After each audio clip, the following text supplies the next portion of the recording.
បងក្នុងនាមសង្សារបារម្ភខ្លាចបងគ្មានអ្នកថែរក្សា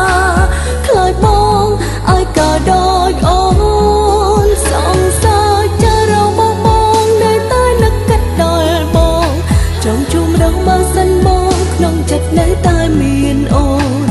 តើមានពេលឲ្យអូនទេតើអូនរំខានបងទេឬក៏មាន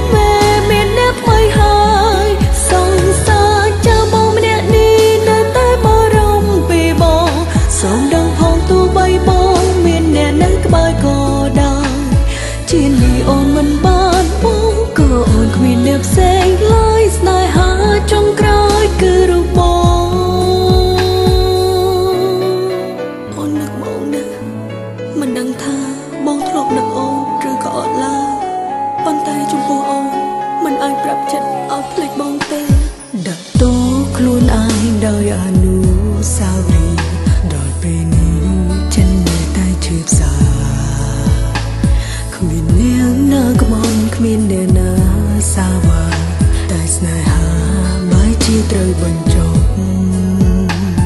នៅតែបារម្ភមនុស្សធ្លាប់ជាសង្សារទោះយ៉ាងណាក៏មិនដែលស្អប់នៅតែទទួលបើបងព្រមត្រឡប់បើបងមិនទាន់មានអ្នកណាវេលាកន្លងគិតដល់បងជាលេង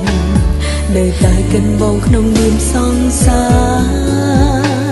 បារម្ភខ្លាចបងគ្មានអ្នកថែរក្សាខ្លាចបងឲ្យក៏ដូចអូនសង្សារចារងបងនៅតែនឹកកាត់ដល់បងចង់ជួបម្ដងបើសិនបងក្នុងចិត្តនៅតែមានអូនតើមានពេលឲ្យអូនទេតើអូនរំខានបងទេឬក៏មានអ្នកថ្មីហើយសង្សារចាបងម្នាក់នេះនៅតែបារម្ភពីបងសូមដឹងផងទោះបីបងមានអ្នកនៅក្បែរក៏ដោយជានេះអូនមិនបានបងក៏អូនគ្មានអ្នកផ្សេងឡើយស្នេហាចុងក្រោយគឺរូបបង